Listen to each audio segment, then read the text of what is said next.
poem called The Dirigible Balloon, and it's by Jonathan Humble, who we'll be talking a little bit about later. With our sandwiches packed and our bottles of juice, under fluffy white clouds and the sun, we all climb aboard this balloon of delight in search of new places and fun. With friends by our sides, happy faces all round, and excitement in everyone's eyes, our dirigible lifts off the ground like a bird to adventure high up in blue skies. By Jonathan Humble. That is wonderful and extremely relevant based on what we're talking about, because we're talking about the dirigible balloon. What is the dirigible balloon? The Dirigible Balloon is a poetry webzine full of poems for children. There's now over 80 poems for children on this webzine, and some of them are written by established poets and some of them are written by new poets like myself. So it's a huge variety of poems up there. And it was set up by that very poet. It was set up by Jonathan, and so he wrote this poem really to launch. The first flight was on the 1st of August, and there's a new flight today, the 1st of September. We always launch on the 1st of every month, and a number of poets who are on board and were on board before. So and some artists as well, because some of the poems are illustrated. Oh, fantastic. And you are one of these poets. How did you get to be involved with this? I got involved because it's quite hard. There's not many openings for children's poets. Lots of openings if you're an adult poet, writing for adults, for magazines and websites. But children's poetry, there's only really one magazine, the Caterpillar magazine, which is based in Ireland, to really have your writing on. Some magazines in America and some websites, but very, very few. And so Jonathan, as a retired deputy head teacher, I think he is, he decided when he retired that one of the things he would do would be to set up this webzine, which would help writers to have somewhere to put their writing and children to have somewhere where they could have very easy access to poems. One of the very special things is that the poets have read their poems as well. So if your reading isn't quite so up to scratch, that doesn't matter. You can just press the play button and the writer, the poet, will read it for you. It's really clever. So. And it must be an excellent way to be able to communicate and interact with children using poetry, because it is a different way to get ideas across, to get themes across, to speak to them. Yes, it's very, very succinct, and I think you can encapsulate ideas and feelings as well as funny stories. You have to think very carefully about the words you're going to use because you haven't got many words to use, and so you can speak really to people's feelings and to their hearts, I think. And so you are part of this website. You have poems published. As you said, the first day of each month there are new poems published on the Dirigible Balloon. Mm-hmm. And you're alongside some impressive names, aren't you? Yes, I am. There's some names that, like Brian Moses. You might have come across Brian Moses. Has got a number of books that I've got in my classroom. I think Carol Bromley, she's another poet. She writes for adults and for children. So there's a number of big names up there. So. And when did you start writing poems? Well, the honest answer would be when I was very small, about 5 or 6, when I was first writing. I found an old poetry book. It's ridiculous. I like candles because of handles was the poem. But I started to pick it up again maybe... I tried to be a children's writer of stories, but they take a long time to write, and because I work full time, as I did more and more teaching, I thought a poem is much faster. I can write a poem, quick ones, maybe in a few hours. Sometimes they take several days, several hours over several days, but much quicker than writing a story and much easier to edit.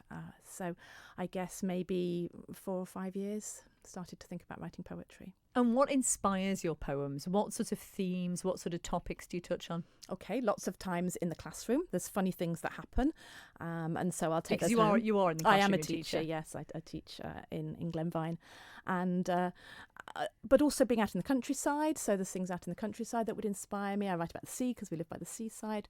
When I used to take our dog for the walk, you'd see all sorts of things early in the morning or late at night. It was a bit scary down the dark lane, and especially children would be very scared. You can write about all sorts of things like that. So when you are writing, do you ever sort of picture young you and think of that sort of, do you ever think, I'm writing for little me? Do you ever think No, I would think that I'm writing for the children in my class probably, which is hugely helpful to be in a teaching position. And yes, because you've got so many ideas and things that children say, it's a gift really. So. And I've been looking at this website, the Judgeable Balloon, this webzine. It is absolutely wonderful. And there's such a variety of poetry on there. It's rich with different styles and different genres and different themes. So there's so much for children to enjoy. But also, as you mentioned, this could be an excellent resource for the schoolroom. Yes, I struggled last year that I had some children who are just at that age where they're beginning to read, but not always very confident with their reading or couldn't read for a sustained amount of time. And I like to encourage a lot of poetry reading and writing in my classroom. And it's hard to access if you can't read the poems. And so it would be lovely to be able to just say, have this laptop. We have lots of laptops and iPads in schools, and this is the website, and you can choose any of these poems and you can listen to any of them, and I'll see you again in 20 minutes. Could be really lovely. And in my classroom we have a time each week where we choose a favourite poem which we copy into a book. It's make our own anthology and then decorate it, illustrate it, so at the end of the year you've got your own anthology of your favourite poems. So we have lots of poetry books, but also next year I shall be using this webzine for children to choose some of their favourite poems as well. And it's a sort of perfect combination, really, isn't it, of the traditional with poetry, but bringing it right up to date, because we know that kids are always on their digital devices. They're always on their iPads or on their parents' phones or whatever. So this sort of links the two together. So it makes poetry still very accessible for the modern child. I think so. I think maybe there is a bit of a revolution, a mini revolution maybe in poetry. The Manx Bard is really up and coming, and the Manx Youth Bard.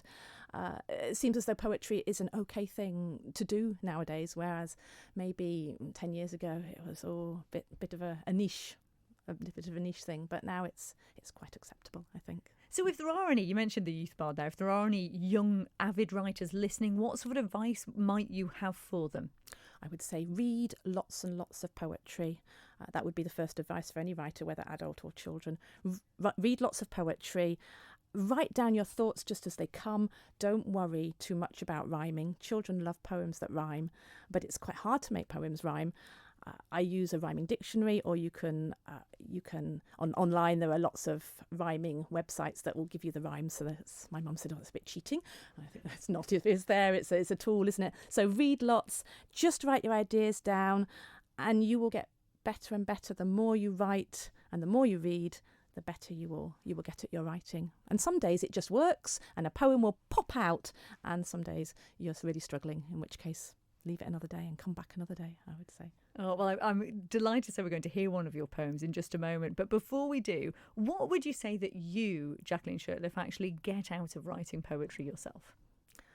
I really take pleasure in creating things. I like to do things with my hands. I like to make music. But when you've written a poem and you think, oh, that really works, it's a great sense of achievement. And also I do love to read my poems. I love to perform them in the classroom.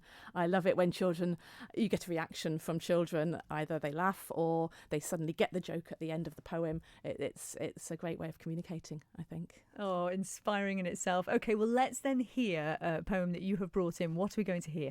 This is called Thank You, Dear Rubber. We've all got rubbers at school. Some teachers allow them, some don't, to rub out your mistakes. But this is a letter to a rubber. Thank you, dear rubber. Dear rubber, my friend, I am writing to you to thank you sincerely for all that you do. I'm grateful for how you erase my mistakes. I'm often surprised at how many I make. The back to front numbers I'm not sure of yet. The full stops and capitals I sometimes forget. When I've missed out whole words or mixed up my letters, you're always there to make everything better. Dearest Rubber, I am also writing to you to ask if there's anything more you can do. When I've hurt someone badly, I'm lazy or rude. I've fought with my mum or been in a cross mood. Those days I've been grumpy and mean or uncaring, used nasty words or not felt like sharing. There are plenty more things I feel awful about. Please, could you rub all these mistakes out? With best wishes, your hopeful friend. That is fantastic. I love that. Jaqueline Shirtliff, it's been an absolute joy. Just tell us again where we can find this new webzine, The Dirigible Balloon. OK, you can find it at dirigibleballoon.org is the website, or you can follow it on Twitter at dirigible_the. So divisible balloon.org is the website. So do check that out. Lots of great poems.